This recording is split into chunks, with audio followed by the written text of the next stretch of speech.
예, 전환증이라는 그 병명으로 오셨어요. 근데 처음에 오셨을 때 가장 힘들어했던 거는 혼자 반듯하게 서지 못하고 중심을 못 잡고 그래서 휠체어 타고 왔던 게 가장 큰 문제였고요.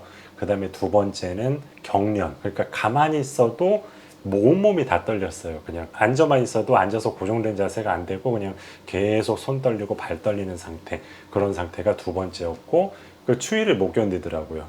가만히 있어도 춥다고 하고 그 온도 조절을 해주는 온도 조절 중추가 있는데 그게 잘 작동을 안 하는 것 같았어요.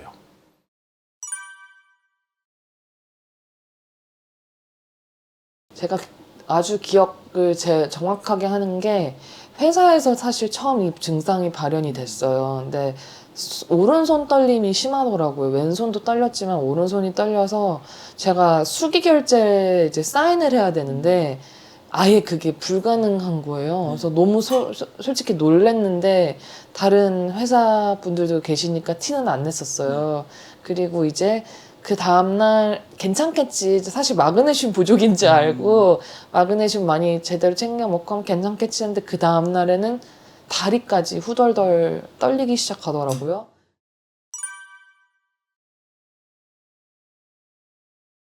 불편해서 집에만 누워 있었고 애들한테도 너무 미안했고 남편도 너무 고생했고 주위 분들이 다 고생했죠. 아예 걷지도 못하고 화장실도 혼자 못 가는 상황이었었어요. 그래서 밥도 못 먹고 수저도 못 들었어요. 뇌진탕 증상이 나타나니까 CT 찍고 MRI 찍었는데 교과서에 나오는 뇌처럼 너무 좋다고 충격이었어요. 이렇게 멀쩡한데 뭐가 그런 문제일까 해서 신경과도 아니다 이거는 정신과로 가야 된다 해서 정신과를 갔더니 전환장애라는 판정을 받았고 거기서는 막 교수님들 몇 개월 기다려라 그 다음에 해줄 수 있는 게 별로 없다 이런 식으로 나오니까 저도 되게 막막한 상황이었거든요. 그날 아침에 제가 무너졌어요. 그때 급하게 막 저희 외할아버지가 쓰시던 휠체어 빌려서 타고 다니고 그러고 나서 이제 휠체어 탄 지 며칠 하루인가? 이틀밖에 안 됐을 때 지푸라기라도 잡는 마음으로 중경에 찾아오게 됐어요. 예.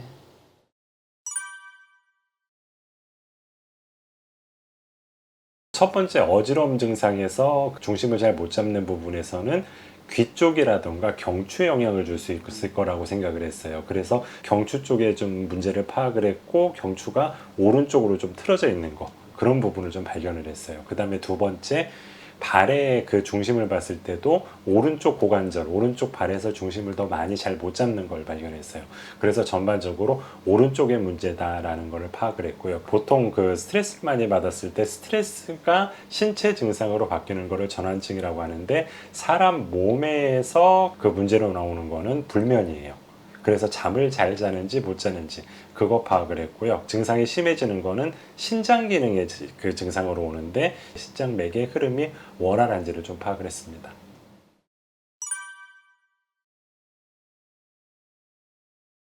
치료 과정을 보면은 뭐 세 가지로 나눌 수 있을 거예요. 첫 번째로는 침 치료를 했는데 침 치료 방법 중에서는 보통 예전에부터 나오는 방법 중에서는 이런 케이스는 큰 범주로 보면은 중풍으로 보거든요.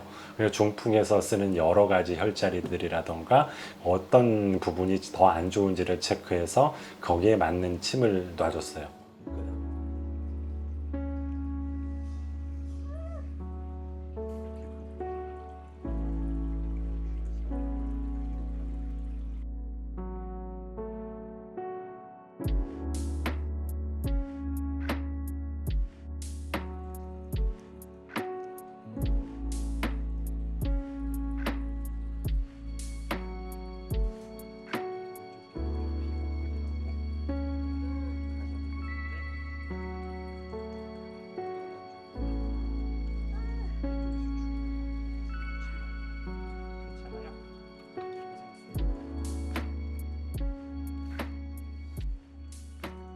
그 다음에 두 번째, 좀 전에 그 원인 중에서 오른쪽에서 중심을 못 잡는다고 했는데 오른쪽에서 좀 더 잘 버텨줄 수 있고 몸이 오른쪽으로 기울어진 걸 바로 잡아주는 치료를 했어요. 보면은 이쪽 혈관이 심장에서부터 앞으로 쭉 올라가는 혈관, 이거는 경동맥이고 네. 얘는 추골동맥이라고 해요. 이 뼈에 사이사이. 쉽게 얘기하면 사이사이로 들어가는데 네. 호치키스 박아놓은 것처럼 뼈 경추가 고정을 시켜요. 네. 근데 그게 경추가 뒤틀리면은 이 혈관이 뒤틀리면서 쭉 따라 올라오면 어디로 가냐면 손해로 가요. 귀하고 손해. 네. 그러면 그 부분에서 그 이쪽 경추에서 쭉 따라 올라가는 혈관이 압박을 받아서 혈액을 잘 못 받으면은 전정기관이 뇌진탕처럼 파르르 떨려요. 그렇게 됐을 때 네. 어지럽고 맞아요. 방향을 잘 못 잡아요. 그래서 경추를 바로 잡아서 그쪽 그 어지럽거나 그쪽 두통 있거나 중심 못 잡는 거를 치료를 할 거예요. 네. 네. 오른쪽 여기가 좁아지면서 허리가 이렇게 기울어지고 목도 이쪽으로 기울어져서 빠지고 여기 수축되고 그래서 경추에 있는 혈관도 오른쪽에 더 눌려서 오른쪽 귀에 문제가 있는 거예요. 이석증도 마찬가지고. 혈관 쪽 좁아진 데도 이완을 시켜볼게요.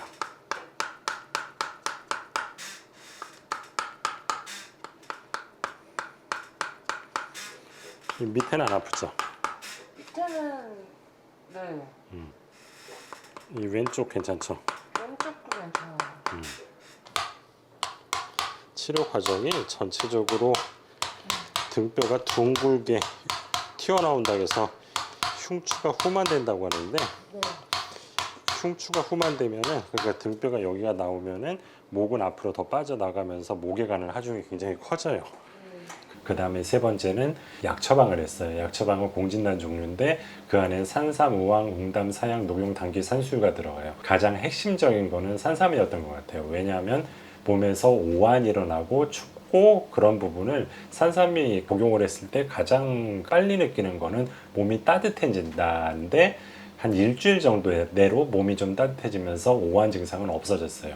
우황은 소에서 생기는 담석인데 머릿속에 있는 그 안 좋은 물질들, 뇌에 있는 독소를 빼내는 데는 우황이 좋았어요.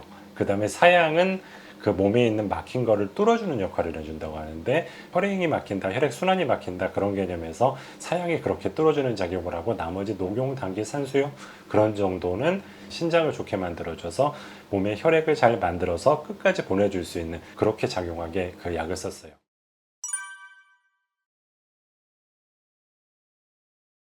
MRI나 CT를 찍어도 이상이 없지만 뇌에서 문제 생긴 경우에는 치료가 가장 빠른 건 2주예요.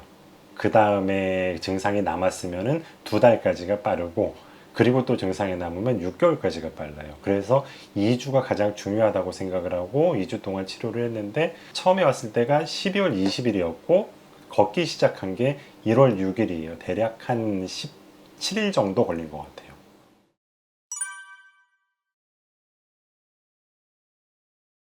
지금 출근은 다시 하고 있고요.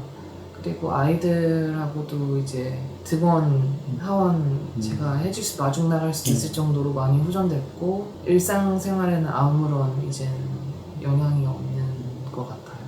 네.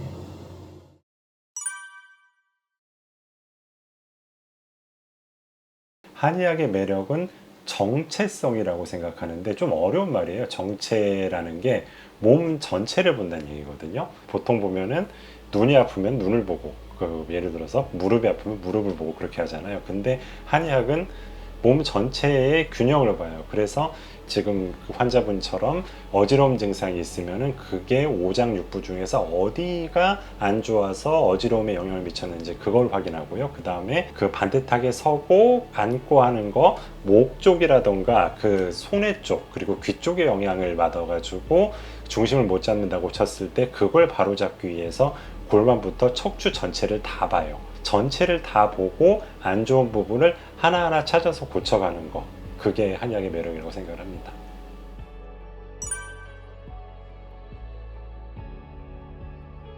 네, 그냥 오시면 좋을 것 같아요. 저는 제 가족이고 친구들이고 사실 다 데리고 왔거든요.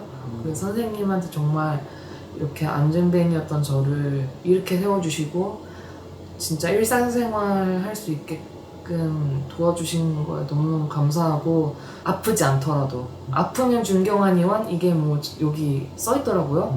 근데 전 안 아파도 준경한의원이라고 생각해요. 그래서